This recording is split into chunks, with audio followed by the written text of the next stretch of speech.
les mauvais liens transgénérationnels, conséquences et libération. Ce thème est un peu délicat, un peu particulier, spécial, j'allais dire, parce que tout le monde n'y croit pas. Quand on parle de mauvais liens transgénérationnels, tout le monde n'y croit pas. Mais c'est quoi d'abord les liens transgénérationnels? C'est-à-dire, c'est des liens qu'on trouve d'une génération à une autre génération dans une même famille. Sur une lignée donnée, on rencontre la même chose dans chaque génération. Vous prenez les aïeux, vous avez la même chose qui se répète. Vous prenez les descendants, vous avez toujours la même chose. Donc, des liens qui vont de génération en génération. Alors, on se pose la question, comment est-ce qu'on peut en être délivré? Alors, quelles sont les conséquences de ces liens dans notre vie? Qu'est-ce qui cause ces liens mauvais donc, dans notre vie? Et comment est-ce qu'on peut en être délivré? Voilà un peu le paysage de tout ce que nous aurons à dire ce soir. Et comme je le disais tout à l'heure, c'est un thème assez délicat. Et sur ce sujet, les avis sont très partagés. Entre nous, prêtres, entre nous fidèles du Christ, et parfois, quelquefois même, entre les évêques. Parce que il y en a, en se basant sur la Bible, disent qu'il n'y a pas de mauvais lien qui puisse avoir son effet dans les générations futures. Mais en même temps, il y en a qui disent que des mauvais liens d'une génération donnée peuvent s'incarner ou peuvent se poursuivre dans les générations futures. Voilà pourquoi les avis sont partagés. Et chacun se base d'une certaine manière sur les écrits de la Bible. Alors, quand nous prenons par exemple ceux qui pensent qu'il n'y a pas de mauvais lien transgénérationnel, ils disent que quand quelqu'un pêche, c'est lui qui a les conséquences de son péché, et non ses enfants, et non ses petits-fils. Donc, la responsabilité personnelle est à la base, la cause des mauvaises choses, des mauvais liens que nous pouvons avoir dans notre vie. Et comme je le disais tout à l'heure, ceux-là s'appuient un peu sur Jérémie 31, verset 29. Et quand vous ouvrez cette page de la Bible, il est écrit ceci: en ces jours-là, on ne dira plus les pères ont mangé des raisins verts et les dents des fils sont agacées. Ce n'est pas la première fois que vous entendez cette parole de la Bible. Et donc, c'est les pères qui mangent des raisins verts qui ont eux-mêmes les conséquences de leur péché. Les conséquences de ces péchés ne peuvent pas se manifester dans la vie des générations à venir. Non. Une autre parole de la Bible se retrouve en Ézéchiel 18, verset 1 à 14, verset 1 à 4. Il est écrit: la parole de Yahvé me fut adressée en ces termes. C'est le prophète Ézéchiel qui parle. Qu'avez-vous à répéter ce proverbe au pays d'Israël? Les pères ont mangé des raisins verts et les dents des fils ont été agacées. Par ma vie, oracle du Seigneur Yahvé, vous n'aurez plus à répéter ce proverbe en Israël. Voici, toutes les vies sont à moi, aussi bien la vie du Père que la vie du Fils. Elles sont à moi. Celui qui a péché, c'est lui qui mourra. Ézéchiel reçoit cette parole du Seigneur et l'envoie au peuple d'Israël en disant: voilà ce que le Seigneur dit. C'est celui qui a péché, c'est lui qui mourra. Le péché d'un père ne peut pas avoir de conséquences dans la vie des enfants. C'est Ézéchiel qui le dit. Et donc il y en a qui se basent sur cette parole de la Bible pour dire qu'on ne peut jamais parler de lien transgénérationnel. Mais comme je le disais tout à l'heure, il y a aussi d'autres qui disent qu'on peut avoir ces liens, ces mauvais liens, dans toutes les générations. Mais ce qui est un peu frustrant, c'est que ceux-là pensent que les mauvaises choses qui nous arrivent aujourd'hui dans notre vie, toutes ces mauvaises choses ont pour cause les péchés de nos parents. Ce n'est pas aussi tout à fait vrai que ça, frères et sœurs. Il y en a qui sont dans cette logique. Que voilà, ce qui m'arrive aujourd'hui, c'est parce que mon grand-père a fait ça, parce que ma mère a fait ça, parce que mon papa a fait ça, parce que mes aïeux ont fait ceci. Et donc, ils s'enferment dans cette logique aussi. Ce n'est pas tout à fait vrai. Vous avez la discussion de Jésus avec cette dame qui montre un peu cela.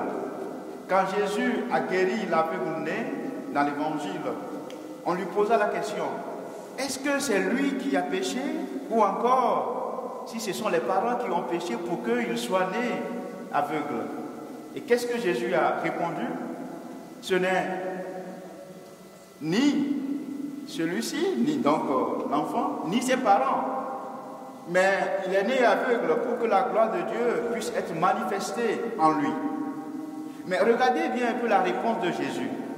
Jésus n'a pas dit, eh bien, les conséquences des péchés des parents ne peuvent pas avoir lieu dans la vie de cet homme. Jésus n'a pas dit ça. Il dit, ce n'est ni lui, ni les parents qui ont péché. Ça veut dire que quelque part, on peut dire que cette réponse de Jésus laisse transparaître que les conséquences ou bien les péchés d'un parent peuvent effectivement avoir des conséquences dans la vie des fils ou des filles. Voilà un peu le raisonnement aussi de ceux-là qui pensent qu'on a des liens entre générations et les conséquences, les péchés des parents sont pleinement dans notre vie. Alors, à qui faut-il donner raison? Ceux qui disent que c'est la responsabilité personnelle de chacun qui l'entraîne dans ses péchés, ou encore ceux qui disent que les parents n'ont rien à voir, les péchés des parents n'ont rien à voir dans la vie des enfants. Mais je crois qu'il faut arriver à conjuguer ces deux aspects du même problème. Il faut arriver à conjuguer ces deux théologies, la responsabilité personnelle, mais aussi la théologie qu'on appelle la théologie de la rétribution, c'est-à-dire les péchés des parents sur la vie des générations à venir. Il faut conjuguer ces deux choses-là, à mon avis. Alors, je prends d'abord le premier raisonnement en disant par exemple ou en expliquant comment est-ce que les péchés de nos aïeux peuvent avoir des conséquences dans notre vie. Si nous prenons ce que nous appelons la communion des saints ou la communion des saintes dans l'Église, nous savons ce que c'est. Dans la communion des saints, et ça c'est la foi de l'Église qui nous dit dans le credo que je crois en la communion des saints, en la résurrection des morts et la vie du monde à venir.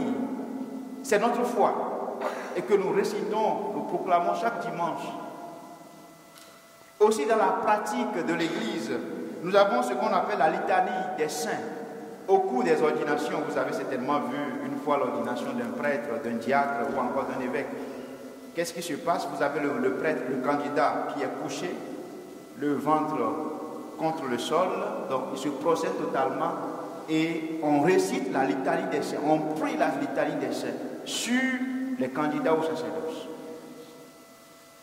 Ou encore, dans les délivrances.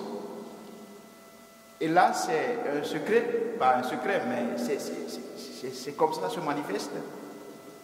Quand vous priez pour la délivrance de quelqu'un, ceux qui sont dans ce ministère, vous allez voir, vous priez pour la délivrance de quelqu'un et que vous avez l'impression que ça ne marche pas. Des fois, quand vous prenez la litanie des saints, vous commencez par prier la litanie des saints, eh bien, le diable s'enfuit tout de suite. Il y a un curé qui nous a raconté cette histoire. Une fois, il est rentré chez lui, dans son église, Et il a vu ces paroissiens qui priaient, les membres du renouveau charismatique qui priaient pour la délivrance d'une jeune fille. Et cette délivrance, cette prière a commencé depuis le matin vers 9h. Il sonnait encore 21h, ils n'ont pas encore fini parce que le diable avait tellement enchaîné cette jeune fille que la délivrance ne passait pas. Le curé a pris juste la litanie des saints. Il a commencé par prier cette litanie des saints. Il n'a même pas cité le nom de 3 saints quand le diable a libéré cette jeune fille. Il n'a même pas cité 3 saints. Le premier, le deuxième saint invoqué tout de suite, eh bien c'est fini. La fille a vu sa délivrance. Donc vous voyez que dans la pratique même de l'Église, nous avons la litanie des saints. Mais ça veut dire quoi? Ça veut dire que nous avons une communion avec les saints. J'espère que vous me suivez. Ça veut dire que nous avons une communion avec les saints. Ça veut dire que les saints ont une influence dans notre vie. Quand on les invoque, ils sont là, ils sont présents dans notre vie. Et ils agissent dans notre vie. Ça, ce sont les saints. Mais vous imaginez qu'il y a plusieurs saints qui ne sont pas canonisés et que nous ne retrouvons pas forcément sur le calendrier. Plusieurs saints. Alors je vous pose une question. Les saints qui sont canonisés, que l'Église a canonisés et qui se retrouvent sur le calendrier, quand on les invoque, ils ont cette puissance dans notre vie. Ils agissent dans notre vie. Et ceux qui ne sont pas canonisés, est-ce que quand on les invoque, ceux-là aussi agissent dans notre vie? Répondez-moi. Oui? Oui. Ça veut dire quoi? Ça veut dire que dès qu'on est saint, on peut agir dans la vie de quelqu'un. Mais vous venez de dire tout à l'heure que même ceux qui ne sont pas canonisés, ceux qui ne sont pas reconnus comme saints, mais qui participent à la grande communion de tous les saints, quand on les invoque, ils peuvent agir dans notre vie. Alors vous voyez que en réalité, ce n'est pas forcément la canonisation ou ce n'est pas forcément la sainteté du saint qui fait que ce saint-là agit dans notre vie. Mais c'est parce qu'il y a une relation entre ceux-là qu'on a vus ici-bas et qui sont morts et nous. Il y a une relation, il y a un lien entre nous. Et c'est au nom de ce lien-là, au nom de cette relation, qu'ils peuvent agir dans notre vie. Et aussi, c'est au nom de cette même relation que nous, ici-bas, quand nous demandons des messes, nous pouvons agir dans la vie de ceux qui sont au purgatoire. Sinon, on n'aurait pas demandé des messes pour ceux qui sont morts. Vous voyez qu'il y a un lien entre les humains qui ne se casse pas. Un lien qui est toujours présent et qui fait que même quand on décède, on peut toujours avoir de l'influence dans la vie de quelqu'un. Il y a un tout petit enfant de 7 ans qui, tout le temps, on peut être ici et puis il peut commencer par crier, par parler. Quand on lui pose la question, il dit toujours qu'il est en train de voir. Parce qu'il y a ce grand-père est décédé. Vous imaginez ça? Le grand-père est décédé. Mais à chaque fois, l'enfant crie. L'enfant pleure. Un enfant de 7 ans. Et quand on lui pose la question, il voit son grand-père. Son grand-père lui apparaît. Et ils l'ont dit à un prêtre. Le prêtre est allé prier avec l'enfant. Et à partir de ce moment, l'enfant ne voit plus le grand-père. C'est un peu curieux. Ça veut dire que ceux qui sont morts, ceux qui sont au-delà, peuvent avoir de l'influence dans notre vie. Alors vous comprenez que je venais de donner tout à l'heure l'exemple des saints qui sont auprès de Dieu. Et là, j'ai donné aussi l'exemple d'un monsieur qui est mort, mais qui a toujours de l'influence dans la vie de ce petit garçon. Donc vous voyez qu'il y a un lien qui n'est pas forcément lié à la sainteté de la personne qui est décédée, mais un lien ou une relation qui est là et qui s'explique simplement parce que nous sommes des humains et que nous gardons ce lien d'humanité entre nous. Voilà une première raison qui montre qu'il y a un lien entre une génération passée, ou les générations passées, et les générations présentes, ou encore les générations à venir. Mais il y a une seconde raison qui peut encore prouver cela. C'est la raison que je tire à partir des conséquences du péché originel. Vous savez ce que c'est, les conséquences du péché originel? C'est le péché d'Adam et d'Ève. Et on nous dit que même l'incarnation de Jésus n'a pas privé l'humanité qui est venue après Jésus des conséquences de ce péché. L'Église nous enseigne que tout homme qui vient au monde a les conséquences de ce péché originel. Les conséquences des péchés de Adam et d'Ève. Mais qu'est-ce que ça veut dire? Le péché d'Adam et d'Ève, c'est le péché de désobéissance à Dieu. Ça veut dire qu'il y a une forme de désobéissance à Dieu qui non seulement a des conséquences dans la vie de celui qui a désobéi, mais qui peut aussi avoir des conséquences dans la vie des générations futures. Sinon, on ne serait pas là, sous le coup des péchés ou des conséquences de Adam et d'Ève. Adam et Ève ont péché il y a très longtemps. Mais l'Église nous enseigne que ce péché a toujours ses conséquences dans notre vie. Et que ce n'est qu'avec le baptême que ce péché peut être effacé. Vous voyez que le péché ou encore les péchés des aïeux peuvent toujours avoir des conséquences dans notre vie. Il m'est arrivé une fois d'accompagner un prêtre quand j'étais séminariste dans un village dans mon pays, et on a été pour une campagne d'évangélisation. Et à la fin de la campagne d'évangélisation, il y avait la messe de clôture qui était une messe des malades et de guérison. Pendant que nous célébrions la messe des malades, et quand on est arrivé à l'intercession, au moment de l'intercession, on priait, et voici que un engagé, un infusé, a reçu cette parole du Seigneur. Que le village dans lequel nous sommes en train de prier, que ce village est sous le coup d'une malédiction. Et cette malédiction vient de la part du chef, du premier chef du village. Vous savez ce que ce chef a fait? Il semble que au moment où le chef, le premier chef, devait commencer par régner dans ce village-là, il a demandé aux sorciers, aux grands sorciers, de lui donner un pouvoir, à telle enseigne que toute personne qui entrera dans ce village, qu'il ait de l'autorité sur la personne, à telle enseigne que toutes les filles et tous les fils du village soient sous son autorité. Vous voyez le pouvoir qu'il a demandé. Ça, c'est le chef du village. Et effectivement, on lui a dit, eh bien, si tu veux avoir de l'autorité sur tout le monde dans ce village, il faut tuer 7 personnes. 7 personnes.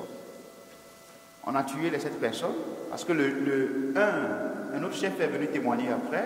On a tué les 7 personnes qu'on a enterrées dans le palais royal, dans la maison du chef où il siège. On a enterré ces 7 personnes. Et le sorcier lui disait qu'en réalité, l'esprit de ces 7 personnes qui ont été enterrées là vont lui, enfin, les esprits de ces 7 personnes vont couvrir le chef et seront son autorité, et dès qu'il parlera, eh bien, tout le monde qu'il entendra sera sous son emprise, sous son autorité. Voilà ce qui s'est passé. À tel enseigne que tous les toutes les filles et tous les fils de ce village-là n'évoluent jamais, que ce soit sur le plan intellectuel à l'école, que ce soit sur le plan spirituel, sur le plan professionnel. Il n'y a pas d'évolution dans ce village. Et c'est la raison pour laquelle même on a fait venir ce prêtre-là pour prier dans ce village et faire la campagne d'évangélisation. Et le Seigneur a demandé que le chef qui est en ce moment sur le siège, sur le trône, vienne donner le témoignage, si cela est vrai ou pas, et qu'on puisse procéder à la purification de ce village. Effectivement, le chef est venu, il a donné son témoignage, que le premier chef, voilà ce qu'il a fait dans ce village. À partir de ce moment-là, on a prié. Le prêtre a prié. Il est revenu après. Il a organisé une autre messe des malades et de guérison dans ce village, de libération spécialement pour le village. Et depuis lors, ça marche. Ça marche. Voilà les conséquences. Une autre raison. Mais il y a encore une autre raison qui montre que les péchés de nos aïeux peuvent avoir des liens dans notre vie. Vous voyez que quand le prêtre célèbre la messe, qu'est-ce que le prêtre dit? Il répète les paroles de Jésus. Il dit, prenez et buvez, car ceci est la coupe de mon sang, le sang de l'alliance nouvelle et éternelle, qui sera versé pour vous et pour la multitude en rémission des péchés. Vous ferez cela en mémoire de moi. Reprenez bien cette parole de Jésus. Le sang qui sera versé pour vous et pour la multitude en rémission des péchés. Mais c'est quoi la multitude? La multitude, c'est les générations présentes, les générations à venir. Et là, on voit qu'un acte que Jésus a posé au 1er siècle, le sang versé sur la croix, a toujours son effet dans notre vie jusqu'alors. Ça, c'est positif. La puissance du sang de Jésus continue pas à œuvrer dans notre vie. Ce sang versé sur la croix. Alors, si le sang de Jésus, un sang innocent, continue pas à œuvrer dans notre vie, attention, ça veut dire on peut aussi avoir des sangs qui ont été versés innocemment et qui peuvent avoir des conséquences dans notre vie. Le sang versé pour la multitude en rémission des péchés. Et quand vous prenez l'arbre généalogique de Jésus, qu'est-ce qui se passe là? Nous avons au moins 4 femmes dans l'arbre généalogique de Jésus. Nous avons Tamar, Rahab, Ruth, et puis la femme d'Uri. Et on nous enseigne que ces 4 femmes sont des étrangères à la tribu d'Israël, mais aussi ces 4 femmes, d'une certaine manière, sont des pécheresses. Vous savez, celle qu'on appelle la femme d'Uri, vous savez son péché. Vous savez que la femme d'Uri, c'était la femme au chef de guerre du roi David. Et que David a tué Uri, couché avec cette femme-là, et à partir de là, il y a eu d'autres générations, d'autres naissances. Or, le sang de Jésus purifie toutes ces générations, les générations passées, les générations présentes et les générations à venir. Voilà la puissance du sang de Jésus. Voilà pourquoi je voudrais dire que des fois, quand dans notre vie, dans notre famille, on sent que nous avons le poids des péchés de nos aïeux, au moins on peut se couvrir de la puissance du sang de Jésus. Parce que ce sang traverse toutes les générations données. Ce sang pénètre toutes les générations passées présente et à venir. Et puis, je voudrais finir sur cette autre raison qui explique les liens transgénérationnels. Ce sont les pactes sataniques. Vous savez qu'il y en a qui font des pactes sataniques. Il n'y a pas longtemps, un ami me racontait une histoire. Et cet ami me disait qu'il a enterré un jeune homme. Et quelle a été la cause de la mort de ce jeune homme? Ce jeune homme a voulu avoir de la richesse. Et il est allé voir un marabout pour avoir de la richesse. Mais voyez, la raison de ce jeune homme, elle est plus ou moins noble. Sa femme souffrait, le jeune homme, il est pauvre, misérable. Sa femme souffrait, ses enfants aussi souffraient. Et il ne voulait pas voir ses enfants, toute sa famille mourir dans la misère, dans la pauvreté. Et donc il est allé pour chercher de l'argent. Et on lui a posé une condition. Soit tu donnes ta maman en sacrifice, soit tu donnes l'aîné, ton aîné, en sacrifice. Pendant plusieurs jours, pendant plusieurs mois, il a réfléchi. Il ne savait pas quoi faire. Il ne savait pas quoi faire. Voilà le prix à payer pour que tu aies de l'argent. Le marabout est prêt à tout lui faire.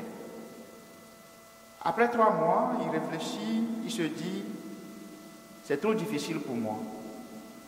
C'est trop difficile pour moi. Et il s'est pendu. Alors il a écrit son histoire, il a laissé. Et c'est là qu'on a découvert qu'en réalité il cherchait de l'argent pour sauver sa famille, mais le sacrifice était trop grand. Donc, les pactes avec le diable, les pactes avec le démon peuvent aussi nous amener à avoir des liens avec des démons et qui peuvent finalement détruire toute une famille.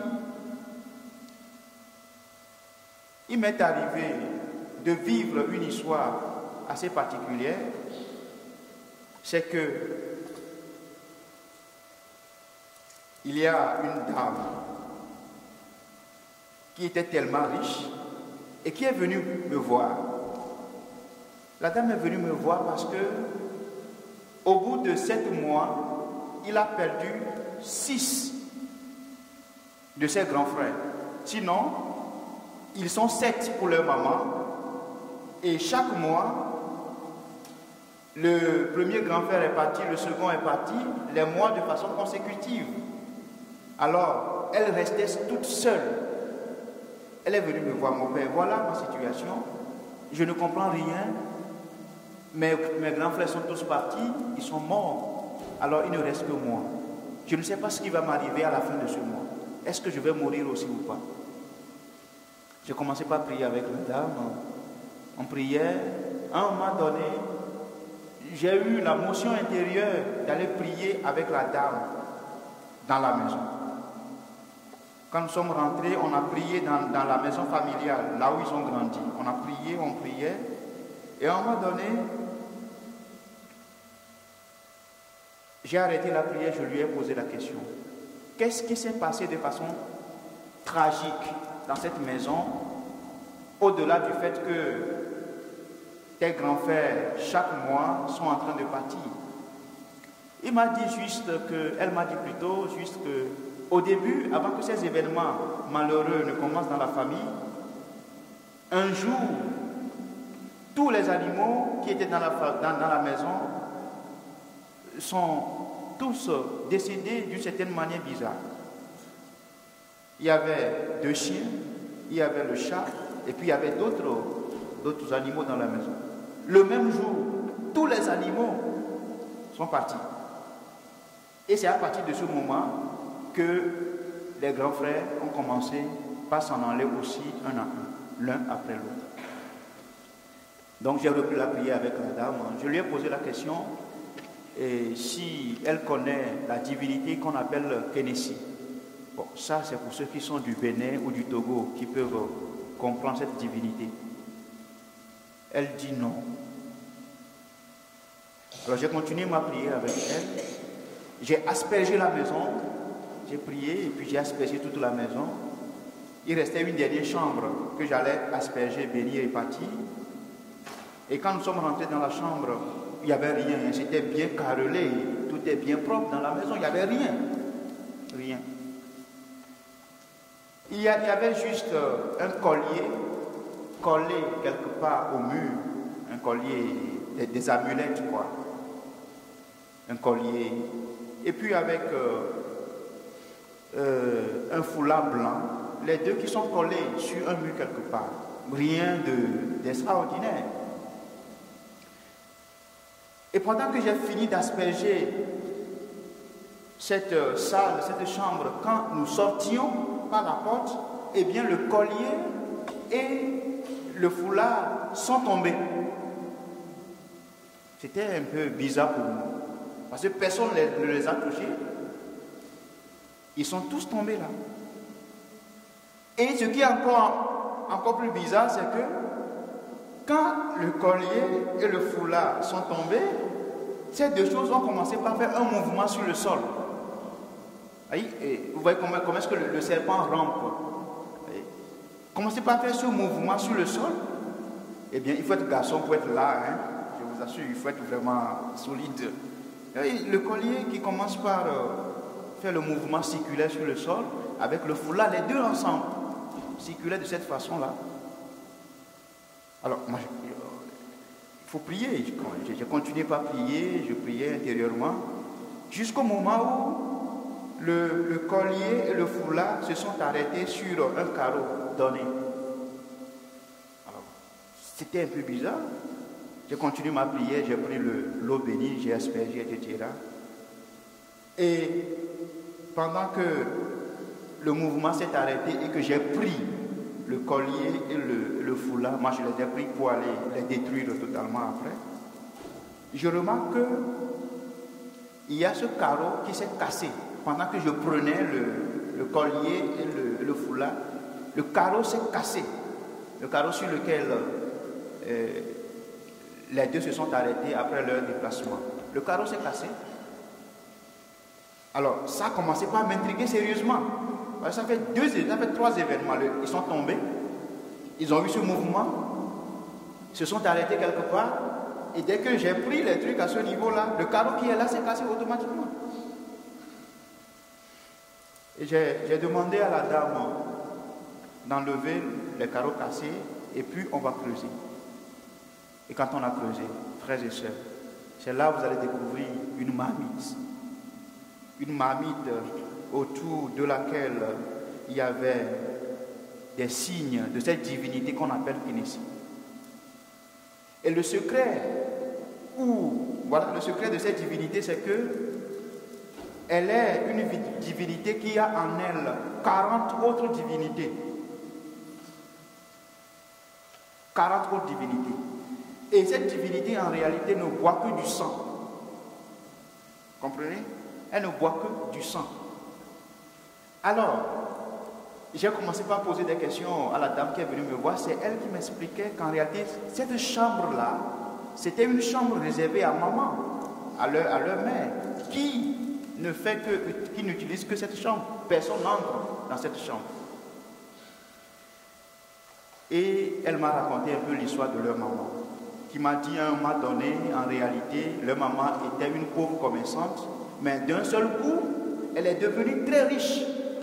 Très très riche. Personne ne sait la source de sa richesse. Mais, une fois, il y a un prêtre de la religion traditionnelle qui est venu leur dire que sa maman a une divinité qu'on appelle Kénésie et que normalement cette divinité boit du sang chaque fin du mois. Et donc le pacte que cette dame a fait avec ce prêtre de la religion traditionnelle est que chaque fin du mois, la dame, avec sa richesse, paie un bœuf. Et on tue le bœuf, et le sang, c'est pour la divinité. Donc chaque fin du mois, c'est de cette façon que la dame a vécu. Elle est très riche jusqu'à la fin, rien ne s'est passé. Et donc, quand la dame est morte, il faut continuer le sacrifice. Mais personne n'y était là. Il n'y avait plus personne pour continuer ce sacrifice. Et donc, après le décès de leur maman, le premier mois qui est arrivé automatiquement, c'est ce premier mois-là que tous les animaux de la maison sont partis. Et c'est après ce second mois-là que le premier grand frère, qui était un docteur, il est parti. Le second grand frère, un avocat, il est parti aussi. Donc, en réalité, cette divinité est une divinité qui ne fait que boire le sang. Et puisqu'il n'y avait plus personne, la dame n'était pas là. Elle a pris les animaux, après, elle a commencé par prendre les fils de cette dame. Vous voyez un peu ce qui se passe des fois sur le plan spirituel. C'est la dame qui a péché en réalité, c'est elle qui a reçu cette divinité. Mais qui finalement influence et détruit toute sa famille.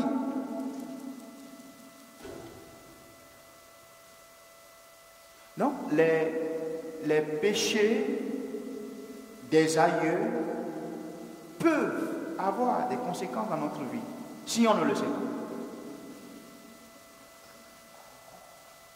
Je vais finir bientôt, hein.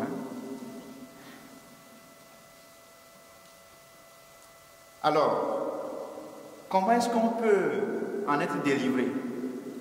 Comment est-ce qu'on peut sortir de cette chaîne-là qui peut lier les générations passées, présentes et futures? Mais avant de parler de cette délivrance, je voudrais évoquer rapidement quelques signes ou quelques manifestations qui montrent que ce qui m'arrive est une conséquence d'un mauvais lien. Je voudrais donner quelques signes assez rapidement. Je ne traîne pas là-dessus. Par exemple, une famille peut être marquée par un pacte d'un arrière-grand-père qui avait fait un pacte dans un ordre ésotérique, comme je viens de le dire, ou une loge maçonnique dans la sorcellerie, le satanisme. C'est possible. Je vous raconte peut-être une dernière histoire. C'est que, et ça c'est un chef sorcier qui a témoigné par lui-même ce que je vais dire. Il dit que eux, les sorciers, ils ont la capacité de pouvoir détruire une personne. Si cette personne vient à leur offenser. Et il donnait un exemple. Il disait que si par exemple un homme insulte une femme à cause de sa stérilité par exemple, et si cette femme elle est sorcière, dans sa colère elle peut demander à ses génies de punir cet homme-là, ou encore de rendre cet homme-là stérile comme elle, ou encore de rendre sa descendance stérile. C'est le chef sorcier qui disait ça, que c'est possible. Donc ça veut dire que des pactes, des mésententes, des querelles de nos aïeux qui n'ont pas été très bien dénoués spirituellement peuvent toujours avoir des conséquences dans notre vie, ou encore ce qu'on appelle des malédictions. Quand on maudit toute une lignée, quand on maudit toute une famille, quand on maudit toute une famille, oui, c'est possible. Une personne peut le faire. Vous avez encore dans d'autres familles ceci. Quand vous prenez la génération, ou encore vous prenez la lignée, les générations, vous voyez que c'est toujours de la drogue. Drogue, drogue dans la génération, dans la famille, toujours de la drogue. Ou encore vous avez l'alcoolisme. Vous pouvez encore avoir des déviations sexuelles dans la famille. Il n'y a que ça dans la famille. Ou encore dans votre lignée. Vous observez bien, vous voyez que dans cette famille-là, on n'arrive jamais à tenir au foyer. Dès qu'on y va, il faut revenir à la maison. Toujours des divorcés dans cette famille. Ou encore, vous voyez que dans une même famille, il y a toujours cet esprit-là de suicide qui s'enchaîne dans une même famille. C'est des exemples que je donne comme ça. Des fois aussi, c'est lié à des maladies héréditaires. Toujours la même chose qui se reproduit d'une génération à une autre génération et qui ne finit jamais, Cela doit pouvoir déclencher en vous quelque chose. Je ne dis pas tout de suite que tout cela est lié à des liens transgénérationnels. Parce qu'il faut passer d'abord par le discernement pour le vérifier. Je vais en parler tout à l'heure quand je vais parler de la guérison et la libération. Comment est-ce qu'on doit se libérer de tout cela? Je vais parler du discernement. Mais voilà un peu des choses qui peuvent arriver et qui doivent vous donner l'alerte qu'il y a quelque chose qui ne va pas. Ou encore vous regardez dans une famille, toutes les filles ou toutes les femmes de cette famille-là ont ce qu'on appelle des maris de nuit. Vous savez ce que c'est? Les esprits succubes et incubes là. C'est ça. Toutes les femmes dans la famille. Ce n'est pas une seule femme. Ou encore vous avez des hommes dans une même famille qui toujours ont cela. Des femmes de nuit aussi. Ça doit pouvoir vous alerter. Ce qui doit vous alerter, c'est la récurrence du même phénomène dans toutes les générations. C'est de ça que je suis en train de parler. Parce qu'il arrive aussi qu'une personne peut avoir ça et ça peut être lié à, comment l'appelle-t-on, à ses conséquences, à ses péchés d'une manière personnelle. Je vous raconte une histoire, peut-être que j'en ai trop. J'ai une fois prié avec une dame, pas une dame, mais c'est une jeune fille, à peine 21 ans, 22 ans. Cette jeune fille a ce qu'on appelle l'esprit de sirène, l'esprit des eaux. Et quand je priais avec cette jeune fille-là,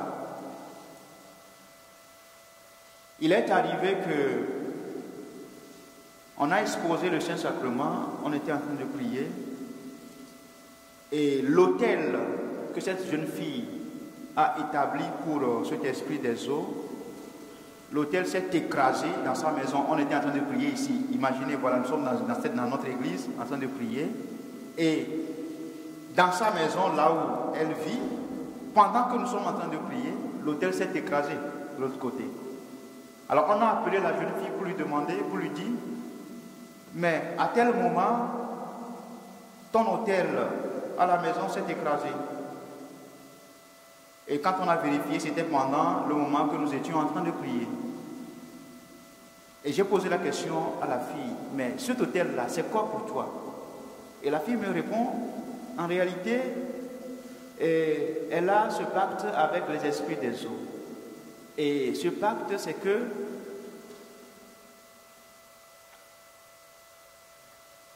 à vos oreilles assez délicates, ce pacte, c'est que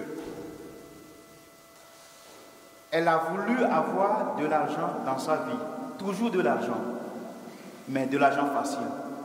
Et donc on lui a proposé ça. Donc à tout moment, quand elle a besoin de l'argent, elle va simplement vers cet hôtel-là et dit ce qu'elle veut, et subitement l'argent apparaît. L'argent apparaît. Et elle est toujours dans cette pratique-là. Mais la récompense, ce qu'elle doit donner en retour, c'est que, et voilà pourquoi je vous dis à vos oreilles délicates, à chaque fois qu'elle couche avec un garçon, le monsieur doit partir. C'est ça. Dès qu'elle couche avec un garçon, dans une semaine, 2 semaines, eh bien, le monsieur décède. 1 semaine, 2 semaines, le monsieur décède. Et c'est de cette façon-là que beaucoup de garçons qui sont passés chez elle sont tous partis. Et on a prié. Et c'est pendant qu'on priait, enfin, quand on a continué le discernement, quand je priais avec elle, qu'elle a révélé tout cela. Donc vous voyez que ça, par exemple, ce sont ses péchés personnels. Ce ne sont pas les péchés de ses aïeux. C'est elle-même qui fait ça. Donc, je ne dis pas que tout ce qu'on peut observer dans une famille, tout cela est lié à des mauvais liens de nos aïeux. C'est pas ce que je dis. Mais quand vous voyez que la chose, elle est récurrente dans toutes les générations, dans votre vie, même chose, dans la vie de vos enfants. Si vous avez 7, vous avez 2 enfants, 3 enfants, vous avez la même chose dans leur vie. Vous regardez vos tantes, vous regardez vos oncles, vous regardez toute la grande famille, la même chose, le même phénomène, elle est là. Elle est là. Ça doit pouvoir vous alerter sur quelque chose. Alors comment est-ce qu'on peut en être délivré? Je regarde rapidement l'heure, parce que... Ah oui. Alors, rapidement, comment est-ce qu'on peut être délivré de tout cela? Première chose à faire, frères et sœurs, c'est d'abord faire le constat, comme je venais d'en parler là. Faire le constat de ce qui arrive dans notre vie. Le constat. Deuxième chose, procéder à un discernement. Discerner ce qui arrive et laissez-vous accompagner. Faites-vous accompagner spirituellement pour ne pas se tromper. Parce qu'on peut se tromper aussi et dire que ce qui m'arrive dépend des péchés de mes anciens grands-parents, etc. Alors que c'est faux, c'est moi-même qui ai péché ou c'est moi-même qui ai introduit cela dans ma vie. Donc, discernement et puis accompagnement spirituel, les deux vont de pair. Troisième chose à faire, c'est que si le discernement confirme, le discernement c'est sûrement avec un prêtre, avec un engagé, un effugé qui s'y connaît. Hein? Voilà. Donc, si le discernement confirme que ce lien est un lien transgénérationnel, première des choses qu'il faut faire, c'est qu'il faut pardonner aux ascendants, à nos aïeux. Il faut leur ouvrir ce pardon. Donnez-leur le pardon, parce que le pardon est source de libération. Le pardon libère. Donc il faut pardonner.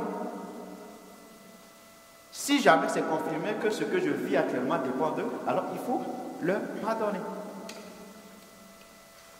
Ensuite, qu'est-ce qu'il faut faire? Il faut vous faire baptiser si vous n'êtes pas encore baptisé. Il faut demander d'être baptisé.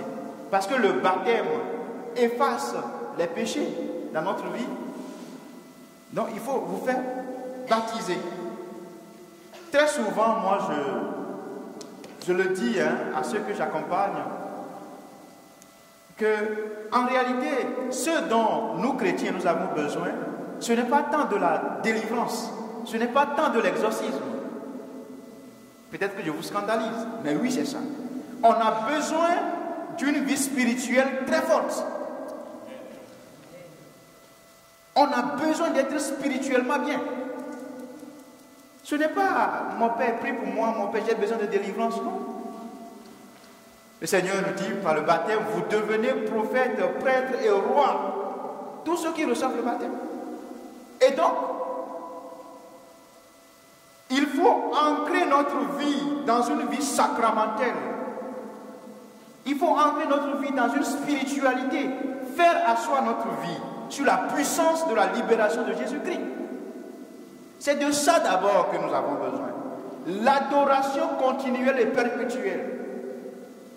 Vous savez, quand on est rentré au séminaire, la première année, le recteur du séminaire nous disait, frères et sœurs, frères plutôt, si parmi vous, il y a quelqu'un qui est influencé par les esprits mauvais, À chaque fois que vous serez à genoux devant Jésus-Christ, eh bien cet esprit mauvais va le fuir. Parce que l'esprit mauvais ne peut jamais s'agenouiller devant le Christ. C'est impossible. D'où le fait qu'il faut passer à l'adoration. À chaque fois. L'adoration perpétuelle et continuelle. Toujours. Je vous donne cet exemple. Vous savez, dans notre vie, si nous sommes 5 ou 4, de cette façon, on se tient la main, 5, 4. Si moi je m'agenouille, ça va avoir de lien, ça va avoir d'influence sur ceux avec qui je suis. Et vous pouvez faire l'expérience, quand on se tient la main comme ça, si je m'agenouille, je plie les autres aussi. Vous voyez, non? Je vais les plier. C'est ce qui se passe sur le plan spirituel.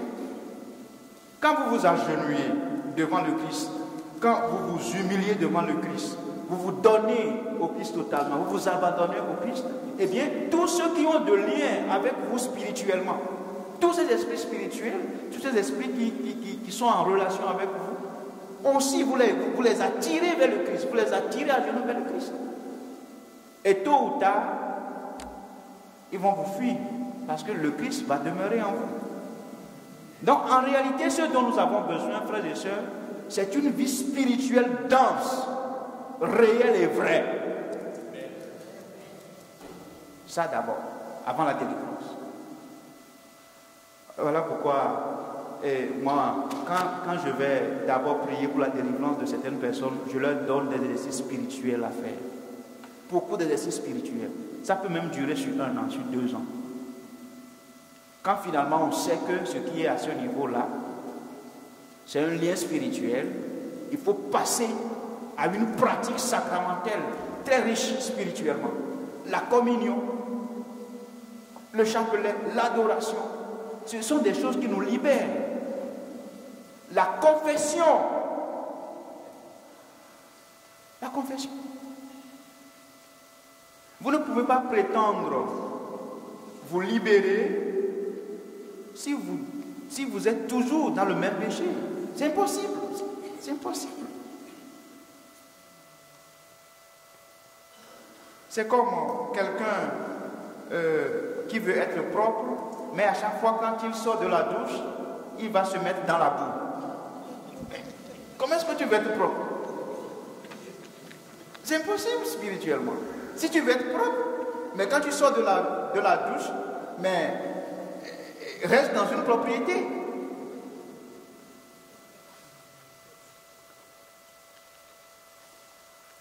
J'avance parce que l'heure aussi avance. Alors, quand on aura fait tout cela, et si ça ne marche pas, là maintenant, on va procéder à la délivrance et à l'exorcisme. Il faut bien distinguer les deux choses. Délivrance et exorcisme ne sont pas la même chose. J'espère que vous le savez bien. La délivrance, c'est autre chose, l'exorcisme, c'est autre chose. Et ça, c'est le prêtre qui discerne. Pour voir bien celui qui accompagne, c'est lui qui discerne s'il faut faire l'exorcisme ou s'il faut faire la délivrance. Des fois aussi, quand finalement vous savez que ce qui vous arrive, c'est des conséquences des mauvais liens transgénérationnels, il faut bénir cette maison, la maison de vos parents. Il faut la purifier, il faut bénir la maison. Invoquer la puissance du sang de Jésus dans cette maison.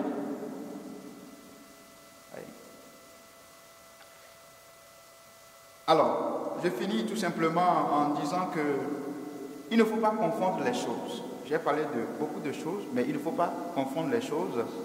Toutes les difficultés que nous rencontrons dans notre vie ne sont pas forcément liées aux liens transgénérationnels. Et j'ai donné des exemples aussi. Oui. Il y a des péchés qui sont liés, ou bien des conséquences de certaines choses qui sont liées à nos péchés. Il y a d'autres difficultés qui sont liées à nos aïeux. Donc, discernement. Et la dernière chose sur laquelle je vous invite, c'est croire en la puissance de Dieu qui a puissance sur la matière. La puissance de Dieu qui a puissance sur la matière. Il est arrivé une fois à un prêtre, ceci, Et je m'arrête là. C'est que une dame est venue voir un prêtre. Non, oui, elle est venue voir le prêtre pour juste bénir son chapelet. Or, cette dame-là avait une difficulté au cou pendant plus de 8 ans. Elle n'arrivait plus à tourner son cou et le cou reste toujours droit comme ça.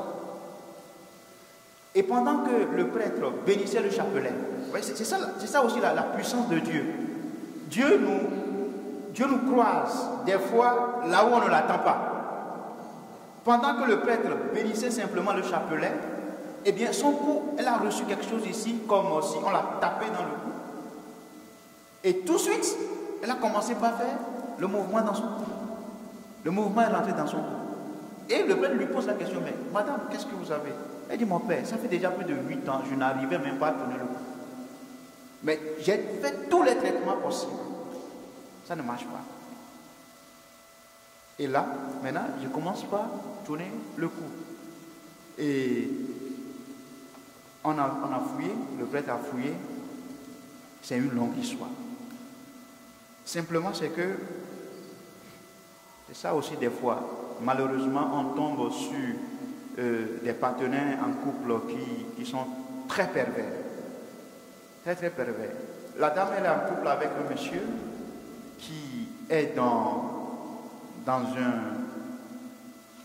un regroupement, est-ce que c'est loge, mais c'est de l'ésotérisme. Et le monsieur a pris un poupée. Vous connaissez les poupées là, non? Et de l'épingle, c'est ça? L'épingle, les seringues, ce que les médecins utilisent là, les seringues. Voilà. Et le monsieur a mis le seringue dans le cou du poupée. Et à partir de là, la dame a commencé par avoir des douleurs au cou. Mais cela était la source de l'élévation de son mari sur le plan professionnel. Je ne sais pas si vous me comprenez. Malheureusement, on tombe sur des personnes aussi comme ça, très très pervers. Alors vous comprenez que la puissance de Dieu n'est pas simplement une puissance sur notre esprit ou sur notre âme, c'est aussi une puissance sur le corps, sur la matière. Donc, je crois que pour en être délivré, il faut d'abord commencer par là. Croire en la puissance de Dieu sur la matière. Quand on n'y croit pas, eh bien, on peut être toujours sous le coup de ces chaînes qui nous entraînent tout le temps dans les difficultés, dans des douleurs, etc. etc. Donc, frères et sœurs, je vous invite à la foi d'abord en Dieu, la foi sérieusement en Dieu, à la pratique d'une vie spirituelle assez riche et dense.